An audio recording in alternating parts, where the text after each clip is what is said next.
Ini istri saya. Kamu nggak apa-apa? Kamu nggak apa-apa? Oh, enggak, aku nggak apa-apa. Benar.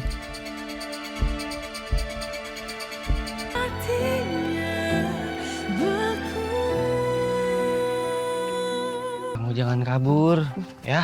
Disuntik tuh demi kesehatan kamu. Kamu jangan terlalu kasar. Harganya mana? Nah, itu. Fikrinya udah dateng, Arganya yang kabur. Emang dokter macam apa? Jan, Arga itu dokter profesional, gak mungkin kabur. Orang mikir gitu, nyari cubit yang pipi atau perut gitu. Kenapa bibir gua sih? Makanya kamu jangan seuzon kalau jadi orang. Udah. Saya coba telepon dulu deh.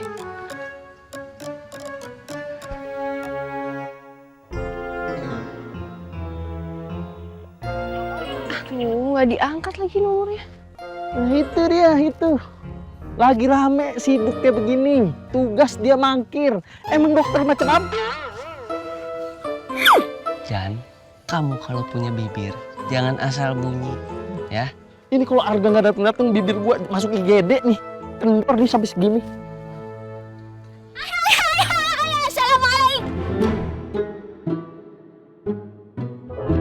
Titi harus kalem dan tidak berisik.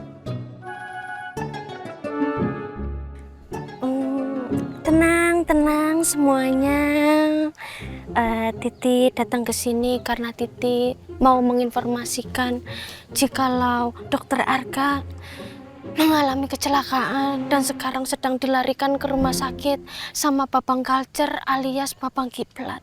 Innalillahi, kecelakaan di mana, Ti? Terus gimana keadaannya sekarang? Dokter Arga ketimpa meja, Mbak. Bahunya yang cedera. Feeling Titi cederanya parah deh. Astagfirullahaladzim. Alhamdulillah. Jan, kok kamu alhamdulillah sih? Orang kena musibah kamu malah seneng, heran banget. Jangan aspun makanya. Gua tuh alhamdulillah karena si Fikri ini jadi kita nggak kejar-kejar lagi. Capek ngejar-ngejarnya, paru-paru gua sesak.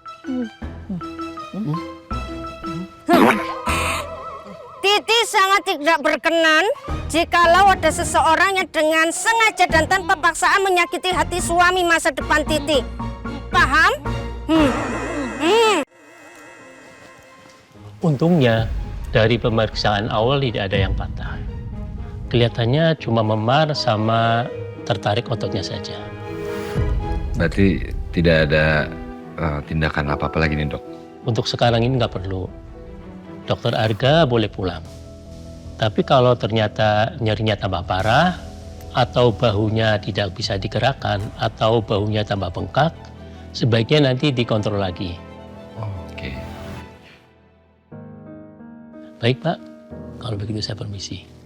Terima kasih, Dokter. Sama-sama. Ya, Mari. Dok. Terima kasih. Mas Kiblat, Oh iya. kata dokter udah bisa pulang. Oh iya. Ya. Oke. Silakan. Terima kasih banyak. Sama-sama, Pak. Mas Kiblat, terima kasih banyak udah mau direpotin, udah nganterin saya ke sini, urus administrasi juga. Tidak apa-apa. Itu sudah tanggung jawab saya sebagai pengurus pesantren. Iya, ngomongin soal pesantren saya juga jadi nggak enak, Mas. Saya mau minta maaf karena kejadian ini jadinya acara pemeriksaan santri jadi terhambat. Tidak perlu minta maaf. Ini semua itu udah takdir Allah Subhanahu wa Ta'ala. Tidak ada satupun manusia yang bisa menolaknya. Kita tidak perlu memikirkan hal itu. Hal itu bisa kita tunda. Yang penting itu kesembuhan Dokter Arga ini yang lebih baik. Titi cepat panggil dokter sekarang juga. Iya Mbak.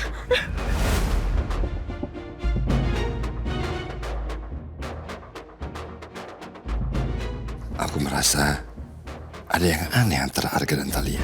Tadi Thalia kelihatannya khawatir banget sama Arga yang cedera. Dan sebelumnya, Arga juga nanyain Thalia terus. Seolah dia sudah kenal sebelumnya. Dan lagi mancing aku untuk menceritakan tentang Thalia. Sebentar ya, Dok. Saya tuh agak sebenarnya Saya sebenarnya udah pernah menanyakan hal ini sebelumnya, tapi saya ingin bertanya lagi dan saya sangat berharap untuk mendapatkan jawaban yang jujur dari Anda. Iya, mau tanya apa Mas Kiblat? Silakan. Ya, apa sebenarnya dokter ini dengan istri saya itu udah pernah kenal sebelumnya?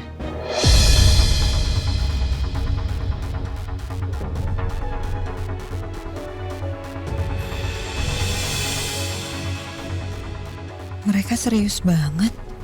Apa jangan-jangan Mas Harga udah kasih tahu Kiblat yang sebenarnya? Maaf ya Mbak, nggak sengaja. Iya nggak apa-apa, nggak apa-apa. Kamu nggak apa-apa?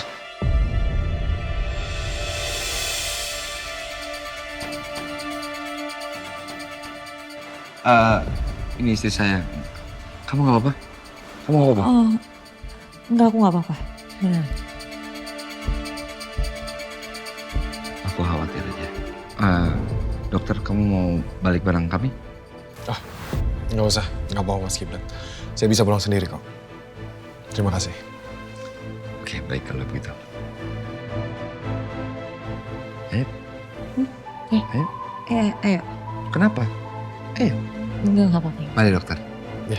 Udah, kamu jangan sedih. Kamu kenapa sih? Ada apa? Ada apa? Ayo bilang.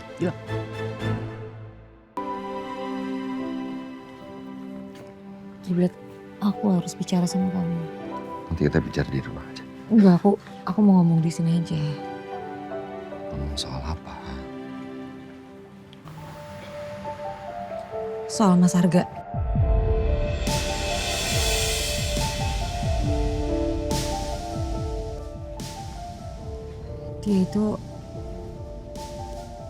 Dia itu mantan tunangan aku yang pernah aku ceritain ke kamu. Yang meninggal karena kecelakaan pesawat, Kiblat.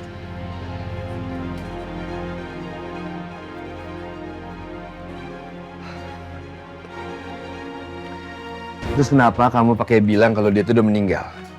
Kenapa kamu perlu bohong sama aku? Kiblat, aku juga baru tahu kalau ternyata Mas Harga masih hidup.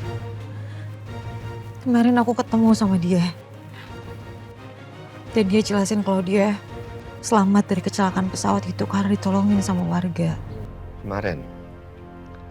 Kalau gitu kenapa nggak kemarin aja kamu langsung ngomong sama aku, kamu bilang sama aku cerita apa adanya? Atau kamu memang sengaja lebih enak bohong kepada ayah, ibu, terus pura-pura nggak kenal sama Arga di depan orang tua kita? Oh, ngomongnya kayak gitu sih? Kok ngomong kayak gitu?